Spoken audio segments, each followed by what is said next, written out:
Alam mo, si Senator Joel nag-request na mga school buildings at iba pa multipurpose yata para Yes sa po, Bulacan. opo, Tama? opo. Pero sinabi nyo dahil ubos na ito'y pinalitan nyo na lamang ng flood control projects. Tama ho ba? Actually, hindi po ako ang nagpalit, Your Honor. Sino po? Sa central office po, kami po ni Yusek Bernardo ang nag-usap. Para palitan. Pumunta po kami kay Secretary tungkol sa allocation po, Your Honor. So, ganun din ibig sabihin, kayo po at si Yusek Bernardo, kaya nyo napalitan into flood control.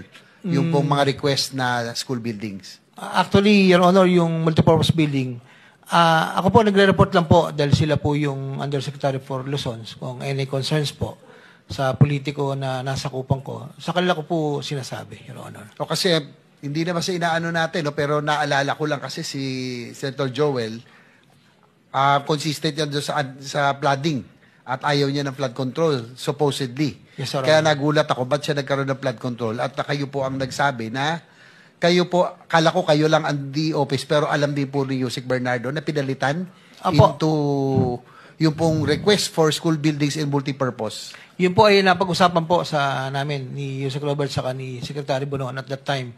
Kasi nga hindi na po kayang i-accommodate po yung 1.5 na request po, Your Honor. At nabanggit nyo rin na meron alam nang hingi ba si Senator Joel? Hindi ko di sa inaano ko, no? Pero nire-reiterate lang natin yung inyo pong sinabi. Hindi po, Your Honor. Gaya po sinabi ko, ako po yung gumawa ng paraan at alam ko po kasi galit na galit po si Senator sa flood control po. Yun nga kasi. Kaya nga, gusto ko sabihin sa inyo, kung sabihin nyo involved si Senator Villanueva sa flood control, right here, right now, mag-resign ako sa pagkasenador. Kung sabihin mo na humingi siya sa inyo na flood control, dahil ilang taon ko nang naririnig yan na sinasabi niya na ayaw niya na flood control, galit na galit siya dahil ang Bulacan nababahaan ng flood control. Pero kung sabihin mo na naghumingi na flood control sa inyo, I am sure, hindi yan nangyari. I agree, Your Honor. Kaya hindi ko po sinabi. Hindi ako didipisahan yung kasamahan ko, ha? I agree, just Your Honor.